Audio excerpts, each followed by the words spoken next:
Thank you, Ceann Comhairle. Over the past few months in our discussions of the Common Agricultural Policy Minister, you've repeatedly informed me that your position is to seek as much national discrepancy or flexibility, as you call it, as possible for CAP funding.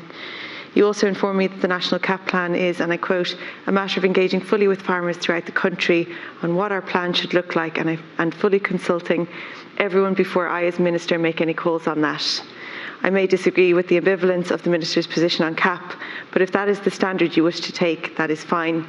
You're committed to engaging extensively with relevant stakeholders before making significant decisions. However, you are obliged to be consistent. Fishing communities have not in any way received the same level of consideration and consultation. From the disastrous Brexit deal announced on Christmas week to the ongoing issues with the Sea Fisheries Protection Authority waste systems, fishing communities have not been consulted with, apart from an online town hall meeting you referred to, after all of those decisions were made. Moreover, I think they feel the government is actually working against them in many cases rather than with them. So, Minister, you have to recognise the double standard here and why fishing and coastal communities are feeling abandoned. Also, at this point, I'd like to note the lack of engagement with coastal and fishing communities regarding the Marine Jurisdiction Bill as being indicative of how the government views these areas and literally doesn't bother engaging with them. There are numerous significant issues for the sector which have been highlighted at recent protests, including the unfair Brexit TCA agreement between the EU and the UK and the absence of natural justice from the penalty point for fisheries offences. These are, of course, symptoms of the government's lack of engagement with these communities.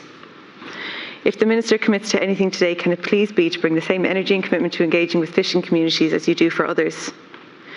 Will you have consultations across the country with these communities, and as part of that, will you ensure to engage with all fishing communities?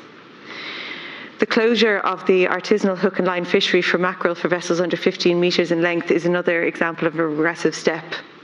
As a result of this change, even the smallest vessels in the fleet can no longer go out and catch a few dozen mackerel for sales at the likes of a farmer's market, which is a fishing method probably that we can all agree is the most environmentally friendly of all.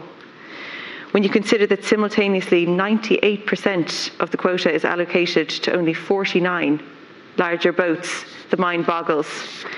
I think for anyone who doesn't know, because I don't think many people do, the mackerel quota is distributed nationally by ministerial policy.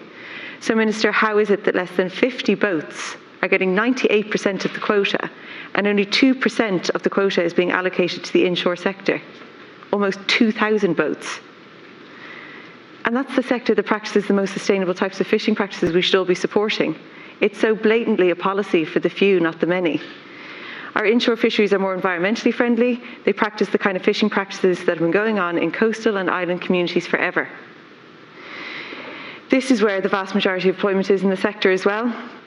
So, what are you actually doing? Can you explain or justify to us how this has happened? 2% of the fishing quota going to the vast majority of employment in the sector, the more sustainable practices in the sector, and 98% going to 50 boats. For almost 2 years now, representatives of the inshore sector have been seeking a very modest increase to that 400 tonnes. Regrettably, these requests are getting nowhere, and the lack of PO status for many in the inshore sector is, of course, a component of this. They have made reasonable requests that the quota is allotted to recognise that the 400 tonnes set aside for the line-caught mackerel is insufficient to allow the over 1,000 boats under 15 metres to manage. The fishing season is being cut short due to the quota being landed early, which has a knock-on effect, of course, for fishers, other workers whose livelihoods depend on it, and coastal and island communities on the whole. Line caught is an inherently sustainable model given its low impact on nature, the absence of bycatch and the short fishing window each day. I'm requesting that the Minister engage with the National Inshore Fisheries Forum on this issue immediately. In the overall scheme of things, a small adjustment to this quota will make the world of difference to the inshore fishers and our coastal and island communities. Like I said, related to this is the PO status of inshore fishers, and while I welcome the progress in recognition of the island inshore PO, it is essential, Minister, that you continue to prioritise the granting of PO status to small-scale representative groups to better reflect small and family businesses. Things like, for example, that affect the inshore fisheries that we just don't hear enough about is the likes of small piers. You can think of so many examples in my own constituency. To give one, Turkhead, there's a pier, there's almost 20 people making a living off that pier, a lot of people commuting out to islands. It's used as a public amenity for things like kayaking, and the pier literally just drops off. There isn't even a slipway there. There isn't somewhere to turn. There's vans in different scenarios that the back wheel's gone off the pier because there's absolutely no infrastructure for them.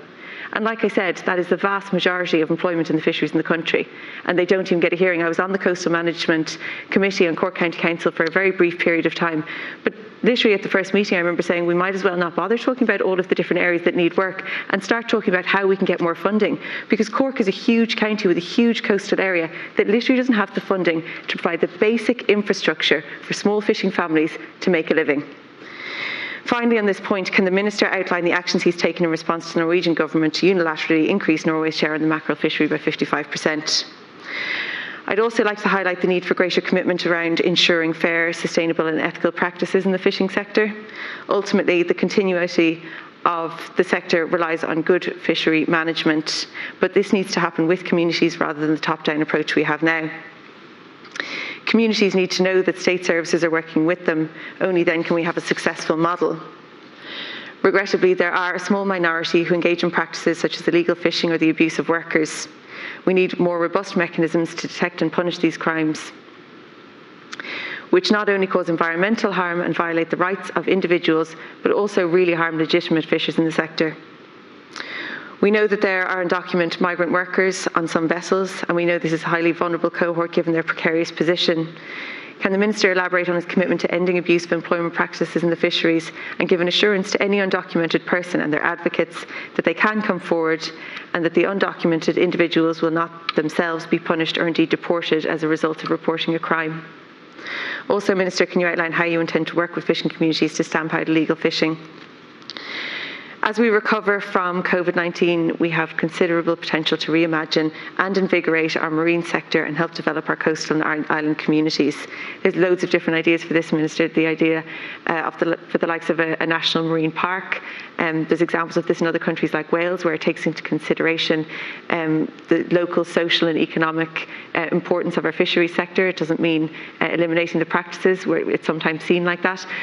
So it could support our inshore fisheries, it could support our tourism, and just really help coastal and island communities on the whole. Despite the lack of consultation, the Marine Jurisdiction Bill and National Marine Planning Framework have the potential to redefine our relationship with the sea and our maritime space. We have an opportunity to grow our blue economy, creating more jobs in coastal communities while delivering a healthy marine environment that is resilient to the mounting pressure of biodiversity loss, climate change and pollution. This can only be achieved by working directly with people. This requires a cross-departmental approach. At the moment, fishers have to go to the Department of Housing, Local Government and Heritage for issues around offshore developments, and the Department of Foreign Affairs is handling the Marine Jurisdiction Bill. And I think we all agree that we need a unified approach that is centred on the needs of coastal and island communities. And Minister, we need you to take leadership on this. Thank you very much, Deputy.